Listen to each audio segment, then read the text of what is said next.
Bharatiya Janata party के media प्रभारी अभय कोचर पर हमले की योजना बनाने के मामले में पुलिस के द्वारा अब तक की जांच में हुए खुलासे के अनुसार इस पूरे घटनाक्रम के मास्टरमाइंड नगर पुलिस अधीक्षक कर्णिक श्रीवास्तव के कार्यालय में तैनात आरक्षक सुधीर श्रीवास्तव को घटना में शामिल आरोपियों की निशानदेही के आधार पर गिरफ्तार कर लिया गया है।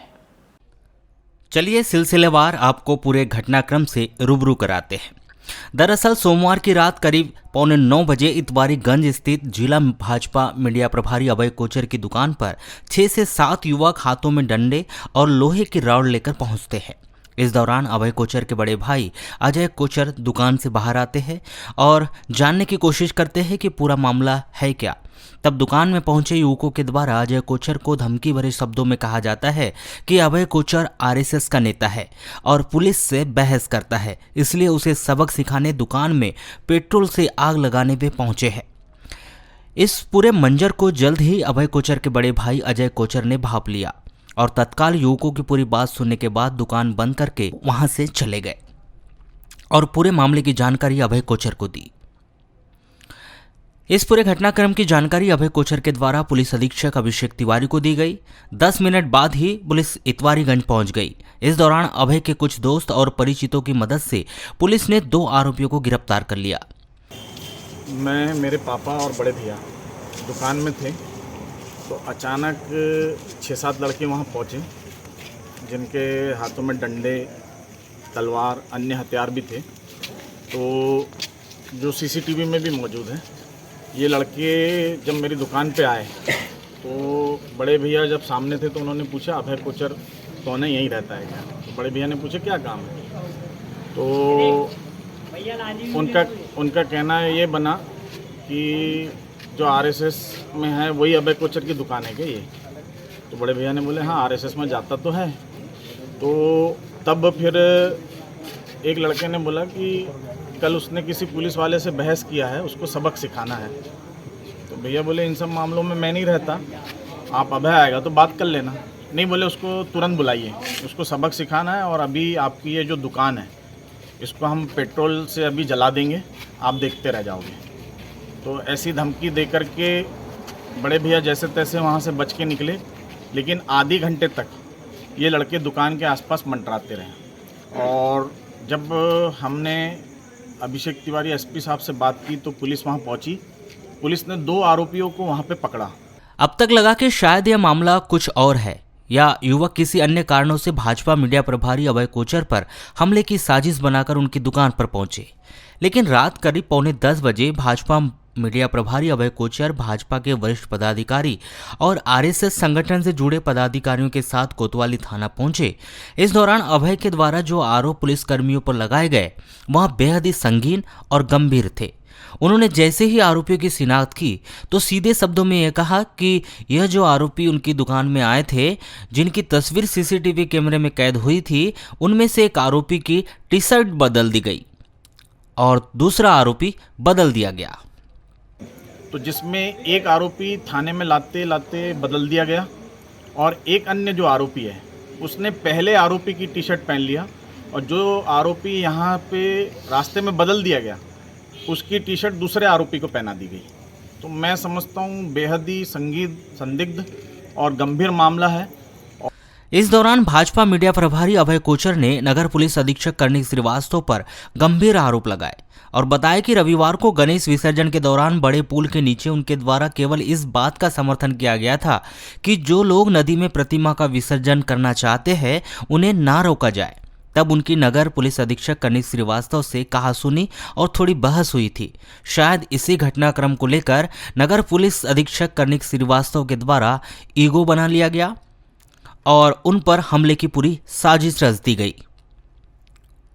उन्होंने तो यहां तक कह दिया कि कर्णिक श्रीवास्तव से उनको और उनके परिवार को जान का खतरा भी है और मैं और मेरे परिवार को जान का खतरा है और यदि हमारे परिवार को कुछ होता है तो इसकी जिम्मेदारी नगर पुलिस अधीक्षक कर्णिक श्रीवास्तव की होगी। क्या लगता है किस बात को लेकर आप ऐसा आरोप लगा रहे हो? मुझे लगता है कल जो नदी में गणेश प्रतिमा विसर्जन को पुलिस विभाग के सीएसपी कर्णिक श्रीवास्तव ने जो ईगोइस्टिक बनाया, तो इस घटना के पीछे हो सकता है। मैं कंफर्म नहीं बोल सकता, ये तो जांच का विषय है और पुलिस कितनी तत्परता से जांच करेगी ये मुझे नहीं मालूम, लेकिन ये मुझे ऐसा लगता है कि ये उन्हीं के भेजे हुए आदमी हैं। भैया जैसा कि आरोपी को बदलने की आप बात कह रहे हैं कि क्या है पूरा मामला इसमें? अभी आप देखेंगे, मैंने शायद सभी मीडिया बंधुओं को उसकी फ़ोटो भी भेजी है।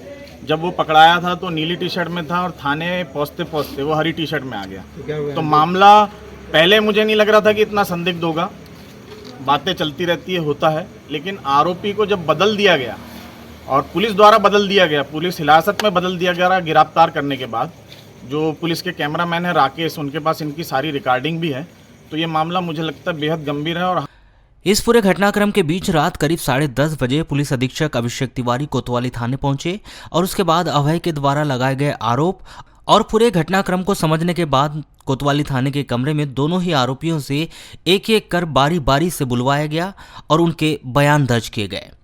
जैसे जैसे वक्त बीत रहा था, रात बीतती जा रही थी, इसके साथ ही नगर के कोतवाली में कमरे के भीतर और बाहर का माहौल गर्म होते जा रहा था। पुलिस अधीक्षक अभिषेक तिवारी और भारतीय जनता पार्टी के वरिष्ठ पदाधिकारी, पूर्व जिला अध्यक्ष रमेश रंगलानी, भूरू अग्रवाल सहित आरएसएस के वरिष्ठ पदाधिकारियों की उपस्थिति में दोनों ही आरोपियों से विनय बाहेश्वर और नकपुरे नामक युवक से कड़ाई से पूछताछ की गई, तो दोनों ने तोते की तरह पूरे घटनाक्रम को पुलिस के सामने बयां कर दिया कि कैसे नगर पुलिस अधीक्षक कार्यालय में तैनात आरक्षक सुधीर श्रीवास के द्वारा शहर के भीतर जुआ सहित अन्य अनैतिक कार्य को संचालित करने में असामाजिक तत्व की मदद की जाती है। उन्हीं में से यहाँ 2 युवक सोमवार को जुआ खेल रहे थे। इस दौरान अचानक आरक्षक सुधीर श्रीवास उनके पास पहुंचा, अभय कोचर पर हमले के लिए उनकी दुकान भेज दिया। फिर क्या था? पुलिस अधीक्षक अभिषेक तिवारी ने तत्परता दिखाते हुए तत्काल आरक्षक सुधीर श्रीवास को गिरफ्तार कर कोतवाली लाने का फरमान जारी किया। कुछ देर में ही कोतवाली के आरक्षक सुधीर को उठाकर कोतवाली ले आए। पुलिस अधीक्षक अभिषेक तिवारी की उपस्थिति में कड़ाई से पूछताछ हुई तो रात करीब 2 बजे सुधीर ने गिरफ्तार किए गए दोनों आरोपियों को अभय पर हमला करने के लिए भेजने की बात स्वीकार कर ली। तत्काल सुधीर पर मामला दर्ज कर उसे सलाखों के पीछे बंद कर दिया गया। इस दौरान रात करीब 2:45 बजे पुलिस अधीक्षक अभिषेक तिवारी नगर के कोतवाली के कक्ष के बाहर आए और प्रेस से चर्चा की। 2.5 मिनट की चर्चा के दौरान श्री तिवारी ने पहले तो पूरा घटनाक्रम बताया और यह बताया कि यह तो जांच की शुरुआत है, आगे और कई खुलासे होंगे, कई परतें खुलेगी, जिसके लिए पुलिस सतत जांच कर रही है। जी, इस बारे में हम लोगों को करीब 8, साढ़े 8 की घटना के बारे में 9-10 बजे एक जानकारी प्राप्त हुई कि अपना बालाघाट मितवारी बाज़ार में कुछ लोग एक दुकान के सामने खड़े हैं और ऐसा प्रतीत हो रहा है कि वो एक व्यक्ति के बारे में पूछ रहे हैं और उन पर क्योंकि वो वहाँ पर उपस्थित नहीं थे तो उनके परिवारजनों से उनके बारे में पूछा और उन पर हमला करने की तैयारी का शिकायत प्राप्त हुई है। उसमें जैसे ही जानकारी हमें मिली, थाना कोतवाली की टीम वहाँ पर गई और वहाँ पे स्थानीय लोगों की मदद से भी पुलिस की टीम ने भी उनमें से 2 आरोपियों को पकड़ा भी है तत्काल मौके पे। उनसे पूछताछ चल रही है और इस पूरे घटना के सभी जो पहलू हैं उन पर गहनता से हम विचार कर रहे हैं। इसमें काफ़ी एक गंभीर आरोप भी समझ में आ रहा है क्योंकि जो हमलावर या जो आरोपी थे इसमें, क्योंकि आवेदक ने बताया कि उन्होंने पहले ये बताया कि हम पुलिस वाले हैं जो सादी वर्दी में, इसमें भी एक कन्फ्यूजन क्रिएट हुआ कि सादी वर्दी की पुलिस है या कौन है। परंतु जब पुलिस गई कोतवाली थाने से तो समझ में आया कि ये पुलिस का नाम लेकर या किसी भी कारण से किसी घटना को अंजाम देना चाह रहे थे, तो उन दोनों को पकड़ा है। और प्रारंभिक पूछताछ में समझ में आया है कि इनके अन्य भी साथी हैं।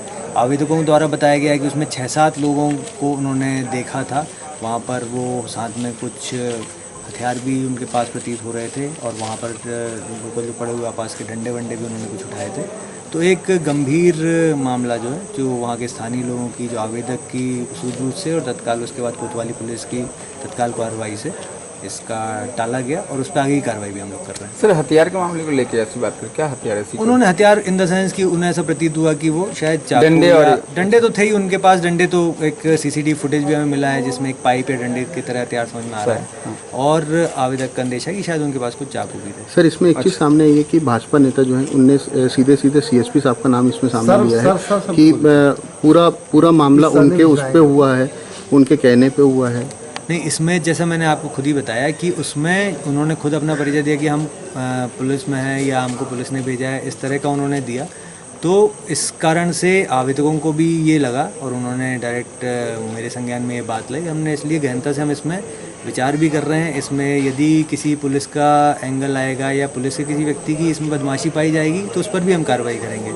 जैसा किसी अधिकारी विशेष का आपने नाम लिया है तो उस तरह का ऐसा नहीं है। कुछ ये ज़रूर ऐसा समझ में आ सकता है कि कुछ लोग इसको इस तरह से देख रहे हैं कि कल किसी मुद्दे को लेकर, किसी विषय को लेकर क्योंकि कुछ चर्चा परिचर्चा हुई तो उससे, लेकिन वैसा रिलेटेड नहीं है। वही हम लोग गहनता से उसी बात पे विचार विमर्श और चर्चा भी कर रहे थे, तो वो ऐसा कोई एंगल अभी नहीं निकला है। परंतु यदि उसमें किसी पुलिसकर्मी का भी वो आता है संज्ञान में और सामने आता है तो उस पर भी हम लोग पूरी एक बात सामने आ रही है सर, टी-शर्ट चेंज वाला मामला भी सामने आया कि कपड़े बदले गए। दोनों ही सवालों का मैं जवाब दे देता हूँ। जो अभी मामला पंजीबद्ध हो ही रहा है, शिकायत उन्होंने दी है, उस पर मामला पंजीबद्ध हो रहा है। 2 आरोपी हमारी गिरफ्त में हैं और 2 अन्य आरोपियों की भी शिनाख्त, क्योंकि CCTV फुटेज में मिल गए हैं, तो उनकी भी शिनाख्त के बाद गिरफ्तारी के लिए हमने टीम रवाना की है, उनकी तलाश जारी है।